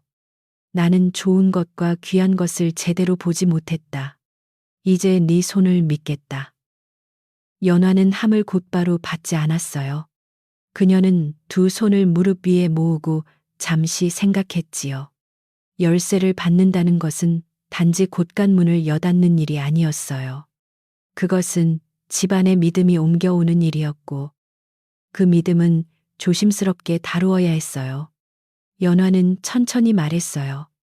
어머니께서 함께 보아주시면 제가 배우며 살피겠습니다. 혼자 쥐는 열쇠보다 함께 보는 눈이 더 안전합니다. 그 말에 강씨 부인의 눈가가 잠시 젖었어요. 며느리는 이긴 사람이 아니라 지키는 사람처럼 말하고 있었어요. 민재는 그날 저녁 연화에게 제대로 사과하려고 마당에 오래 서 있었어요. 달빛은 장독대 위에 하얗게 얹혀 있었고 부엌문 안에서는 연화가 그릇을 정리하는 소리가 작게 들렸지요. 그는 몇 번이나 입을 열었다 닫았어요. 마침내 연화가 빈 물동이를 들고 나왔을 때 민재는 그녀 앞에 무릎을 꿇었어요. 당신이 가장 외로웠을 때 내가 가장 멀리 있었소. 내 침묵이 당신에게 겨울 바람이 되었소. 그의 목소리는 거칠게 잠겨 있었어요. 연화는 놀라 물동이를 내려놓았어요. 그녀는 남편을 일으키려 했지만 민재는 고개를 들지 못했지요. 연화는 한참 그를 바라보다가 조용히 말했어요. 무릎 한 번으로 지나간 날이 다 펴지지는 않습니다. 그러나 앞으로 제 옆에 서야 할 때 서주신다면 오늘 말은 헛되지 않을 것입니다. 민재는 고개를 끄덕였어요. 그에게 필요한 것은 용서받았다는 편안함이 아니라 다시는 같은 침묵으로 숨지 않겠다는 긴 배움이었어요. 연화도 그것을 알고 있었어요. 신우이 역시 달라지려 애썼어요. 처음 며칠은 연화와 눈이 마주치면 얼굴을 붉히고 달아났지만 어느 날 찢어진 치맛단을 들고 부엌문 앞에 섰어요. 예전 같으면 던지듯 내려놓았을 그 치마를 그녀는 두 손으로 조심스럽게 내밀었지요. 형님, 제가 직접 해보려 했는데 실이 자꾸 엉켜요. 가르쳐 주실 수 있나요? 연화는 잠시 그녀를 보다가 작은 방석을 내주었어요. 먼저 천을 탓하지 말고 손에 힘을 낮추면 됩니다. 신우이는 그 말을 오래 곱씹었어요. 두 사람은 부엌 옆창 아래에 나란히 앉았어요. 연화는 실을 너무 길게 빼면 엉키기 쉽고 너무 짧으면 자주 끊어져 마음이 급해진다고 알려주었지요. 신우이는 처음에는 바늘 구멍에 실도 잘 넣지 못해 몇 번이나 한숨을 쉬었어요. 연화는 웃지 않고 기다렸어요. 마침내 실이 바늘귀를 지나가자 신우이는 어린아이처럼 작게 웃었어요. 그 웃음은 예전처럼 남을 낮추는 웃음이 아니었고 서툰 자신을 인정하는 웃음이었어요. 부엌 안의 빛도 조금 부드러워졌어요. 마을 사람들도 민 씨 집을 바라보는 눈이 달라졌어요. 우물가에서는 더 이상 연화를 두고 빈정대는 말이 오가지 않았어요. 대신 누군가의 겨울옷이 해졌을 때, 아이의 버선이 터졌을 때, 늙은 어머니의 저고리 솜이 뭉쳤을 때 사람들은 조심스럽게 연화에게 묻곤 했어요. 바쁘시겠지만 바느질을 조금 배울 수 있을까요? 연화는 일을 혼자 떠맡지 않았어요. 그녀는 마을 안악들에게 바늘을 나누어 주고 헌옷을 오래 입는 법을 가르쳤어요. 작은 손들이 모이자 가난한 집들의 겨울도 조금 덜 추워졌어요. 큰 어른에게서도 소식이 왔어요. 관아의 심부름꾼이 민 씨 집 대문에 들러 짧은 글과 작은 백구러미를 전했지요. 글에는 장부일이 바로 잡혔고 빼돌려진 곡식이 가난한 집으로 돌아갔으며 민 씨 집 맏며느리의 정직한 손길을 잊지 않겠다는 말이 적혀 있었어요. 백구러미는 값비싼 비단이 아니라 질 좋은 무명이었어요. 연화는 그것을 받아들고 오래 바라보았어요. 큰 어른은 그녀가 무엇을 귀하게 여기는지 아는 듯 했어요. 화려함보다 오래 쓰이는 천이 그녀에게는 더 큰 선물이었지요. 강씨 부인은 그 무명을 보고 처음으로 연화에게 물었어요. 이 천으로 내 옷을 하나 지으면 어떻겠느냐? 예전에 강씨 부인이라면 집안 어른 옷이나 손님맞이 덮개부터 생각했을 것이었어요. 연화는 천을 쓰다듬으며 미소를 아주 조금 지었어요. 제 옷은 아직 입을 만합니다.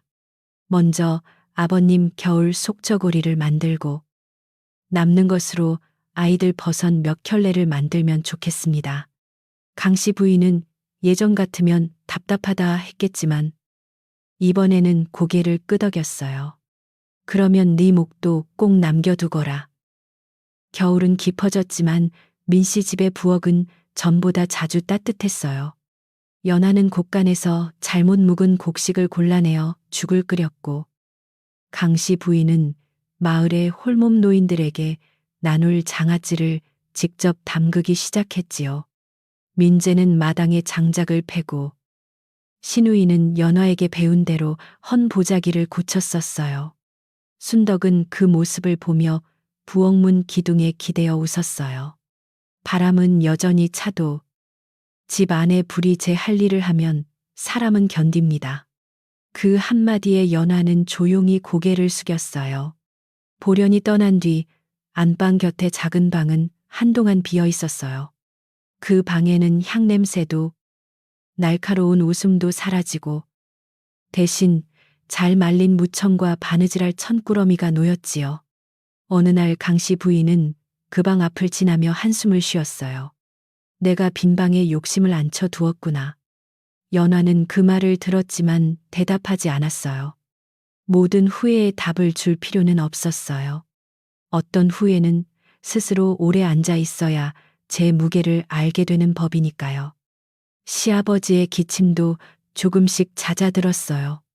연화가 새로 지어드린 속저고리는 가볍고 따뜻했으며 어깨와 등 부분의 바늘땀이 몸에 걸리지 않게 부드러웠지요. 시아버지는 아침마다 마루 끝에 앉아 햇볕을 쬐며 말했어요. 이제 겨울이 와도 뼈가 덜 시리구나. 연화는 따뜻한 물을 놓고 웃었어요. 바느질은 겉보다 안쪽이 편해야 오래 입습니다. 시아버지는 그 말을 듣고 고개를 끄덕였어요. 사람도 그렇지. 겉말보다 속마음이 편해야 오래 함께 산다. 며칠 뒤 마을에서는 작은 잔치가 열렸어요. 거창한 잔치는 아니었고 곡식이 다시 나누어진 것을 감사하며 각 집에서 조금씩 음식을 가져와 나누는 자리였지요. 민씨 집마당에는 멍석이 깔리고 장독대 옆에는 따뜻한 죽속과 나물 그릇이 놓였어요. 아이들은 감나무 아래에서 뛰놀았고 노인들은 마루 끝에 앉아 손을 녹였어요. 예전 같으면 강씨 부인이 집안 체면을 앞세워 상석에 앉았겠지만 이날 그녀는 부엌과 마당을 오가며 그릇을 나르는 일을 마다하지 않았어요. 연하는 부엌에서 붉은 팥죽을 저었어요. 팥이 부드럽게 풀리고 김이 올라오자 겨울 냄새 속에 고소한 단맛이 섞였지요.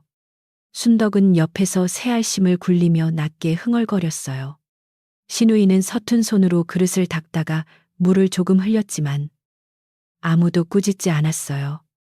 민재는 마당에서 노인들을 안쪽으로 모시며 차가운 바람을 막을 자리를 살폈어요. 연하는 그 모습들을 바라보며 마음속 깊은 곳에서 아주 오래된 피로가 조금씩 녹아내리는 것을 느꼈어요. 잔치가 무르익을 무렵 우물가의 늙은 안악이 연하에게 다가왔어요. 그녀는 손에 낡은 저고리 하나를 들고 있었지요. 이건 내 남편이 입던 옷인데 버리려니 마음이 안 놓였소. 이제는 입을 사람도 없지만 조각을 내어 아이들 손싸개라도 만들 수 있을까 해서 가져왔소. 연하는 옷을 받아 결을 살폈어요. 아직 쓸 곳이 있습니다. 오래 입은 옷은 오래 남은 온기가 있어요. 그 말에 늙은 안악의 눈가가 조용히 젖었어요. 마을 사람들은 그날 연하를 더 이상 가난한 며느리라 부르지 않았어요. 누군가는 민씨 집의 살림을 바로잡은 사람이라 했고, 누군가는 큰 어른의 문서를 지킨 바느질꾼이라 했지요. 그러나 연하는 그런 말들이 너무 커서 몸에 잘 맞지 않는 옷처럼 느껴졌어요. 그녀는 그저 누군가의 찢어진 옷을 보면 손이 먼저 가고 추운 사람을 보면 따뜻한 물을 내고 싶은 사람이었어요. 이름이 높아지는 것보다 중요한 것은 자신이 하던 작은 일을 이제 부끄러워하지 않아도 된다는 사실이었어요. 잔치가 끝나고 사람들은 하나둘 돌아갔어요. 마당에는 아이들이 흘린 새 알심 가루와 발자국이 남았고 항아리 곁에는 빈 그릇들이 층층이 쌓였지요. 강씨 부인은 연하와 함께 그릇을 씻겠다고 나섰어요. 처음에는 손놀림이 서툴러 그릇이 달그락거렸지만 연하는 천천히 물을 덜어주며 말했어요. 찬물에 오래 담그면 손이 저리니 따뜻한 물을 조금 섞으셔야 합니다. 강씨 부인은 그 말을 듣고 작게 웃었어요. 며느리에게 배우는 일이 이제는 부끄럽지만은 않았어요. 그날 밤 민씨 집 식구들은 오랜만에 한 상에 둘러앉았어요.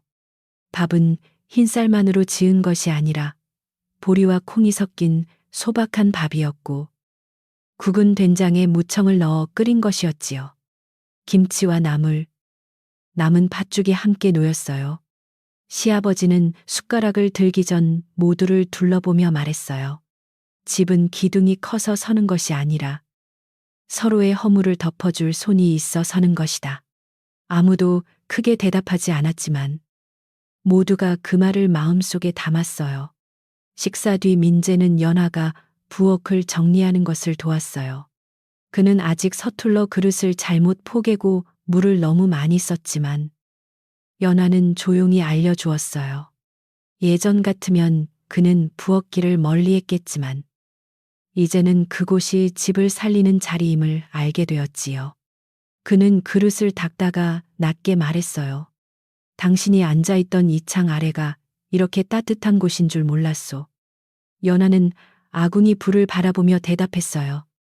따뜻한 곳이어서 앉은 것이 아니라 앉아있다 보니 따뜻하게 만들고 싶었습니다.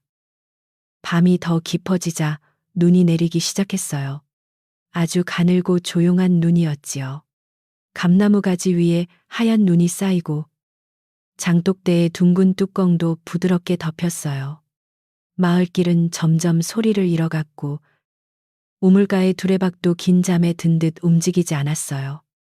연하는 부엌 옆창 아래에 앉아 시아버지의 낡은 버선 끝을 마저 꿰맸어요. 바늘은 여전히 작았고 실은 여전히 가늘었지만 이제 그 소리를 듣는 집안의 마음은 예전과 같지 않았어요. 강씨 부인은 안방으로 들어가기 전 부엌문 앞에 잠시 섰어요. 그녀는 연화에게 무엇인가 더 말하고 싶었지만 긴 사과를 어떻게 시작해야 할지 몰랐어요. 마침내 그녀는 낮게 말했어요. 춥지 않으냐? 너무 늦게까지 앉아있지 말아라. 예전 같으면 꾸중처럼 들렸을 말이 이날은 서툰 걱정처럼 들렸어요. 연하는 고개를 들어 부드럽게 대답했어요. 조금만 더 꿰매고 들어가겠습니다. 내일 아버님이 신으셔야 하니까요. 강씨 부인은 고개를 끄덕이고 천천히 돌아섰어요. 순덕은 마지막으로 아궁이 속 불씨를 덮어두며 연하 곁에 앉았어요. 밖에 눈빛이 창호지를 희게 밝히고 있었지요. 순덕은 작은 목소리로 말했어요. 아씨, 이제 이 집이 아씨 손을 알아봅니다. 연화는 바늘을 멈추고 순덕을 바라보았어요. 집이 사람을 알아보는데도 시간이 걸리나 봅니다. 순덕은 웃으며 대답했어요. 사람 마음이 두꺼운 겨울옷 같아서 그렇습니다. 오래 덮인 먼지를 털어야 안쪽에 온기가 보이지요. 두 사람은 말없이 한동안 불씨를 바라보았어요. 마을도 조용히 제자리로 돌아갔어요. 장터에서는 다시 콩과 무가 오갔고 우물가에서는 아이들이 얼음을 깨며 웃었어요. 그러나 사람들의 말버릇은 조금 조심스러워졌지요. 누군가 남의 집 이야기를 함부로 키우려 하면 늙은 아낙 하나가 말했어요. 바늘땀도 보지 않고 옷을 찢었다 말하지 마라. 그 말이 퍼진 뒤로 사람들은 남의 상처를 이야기하기 전에 한 번쯤 입을 다물게 되었어요. 연화의 이야기는 그렇게 큰 소문이 아니라 작은 경계처럼 마을에 남았어요. 봄이 멀지 않은 어느 날, 큰 어른이 다시 마을을 지나갔어요. 이번에는 관아 사람들을 많이 데려오지 않고 조용히 마을 어귀에서 논둑을 살폈지요. 그는 민씨 집에 들르지는 않았지만 심부름꾼을 통해 짧은 안부를 전했어요. 고든 손은 계속 고든 일을 하라. 연하는 그 말을 듣고 깊이 절했어요. 그녀에게는 더 큰 벼슬도 큰 선물도 필요하지 않았어요. 다만 자신이 해온 일이 하찮지 않았다는 확인 하나면 충분했지요. 그날 그녀는 오래된 반댕고리를 깨끗한 천으로 새로 감쌌어요. 봄 기운이 눈 밑에서 조금씩 올라오던 저녁, 연화는 마당 끝에 서서 집을 바라보았어요. 기와지붕 아래로 밥 짓는 연기가 부드럽게 올랐고 부엌 안에서는 강씨 부인과 시누이가 나무를 다듬는 소리가 들렸어요. 민재는 장작을 가지런히 쌓고 있었고 시아버지는 마루 끝에서 따뜻한 차를 마시고 있었지요. 집은 여전히 낡은 곳이 있었고 사람들의 마음도 완전히 새 것은 아니었어요. 그러나 찢어진 곳을 알아보고 다시 꿰매려는 손들이 생겼다는 것만으로도 충분히 달라져 있었어요. 연화는 방으로 들어가기 전 창 아래 작은 바느질 자리에 반민고리를 내려놓았어요. 바늘은 제자리에 꽂혀 있었고 실타래는 가지런히 감겨 있었지요. 그녀는 오늘도 누군가의 옷을 꿰맬 것이고 내일도 밥을 짓고 물을 데울 것이며 가끔은 마음에 남은 서러움을 조용히 접어둘 것이었어요. 그러나 이제 그 모든 일은 낮은 일이 아니었어요. 집을 지키는 일은 언제나 크게 떠들지 않았고 가장 작은 손끝에서 시작된다는 것을 모두가 조금씩 알게 되었으니까요. 그 밤 민씨 집에는 팥죽의 달큰한 냄새와 마른 장작이 타는 냄새가 함께 머물렀어요. 밖에는 눈 녹은 물이 처마 끝에서 한 방울씩 떨어졌고 멀리 논둑에서는 바람이 낮게 지나갔어요. 연화는 가족들이 모두 잠든 뒤 마지막으로 등잔불을 낮추며 조용히 속삭였어요. 해진 곳은 보이면 꿰매고 추운 사람은 보이면 덮어주면 됩니다. 그 말은 누구에게 들려주려는 말이 아니었지만 집은 그 말을 알아들은 듯 깊고 편안한 숨을 쉬었어요. 그렇게 마을의 밤은 부드럽게 내려앉았고 바늘 끝에 남은 작은 빛도 따뜻한 잠 속으로 사라져갔어요.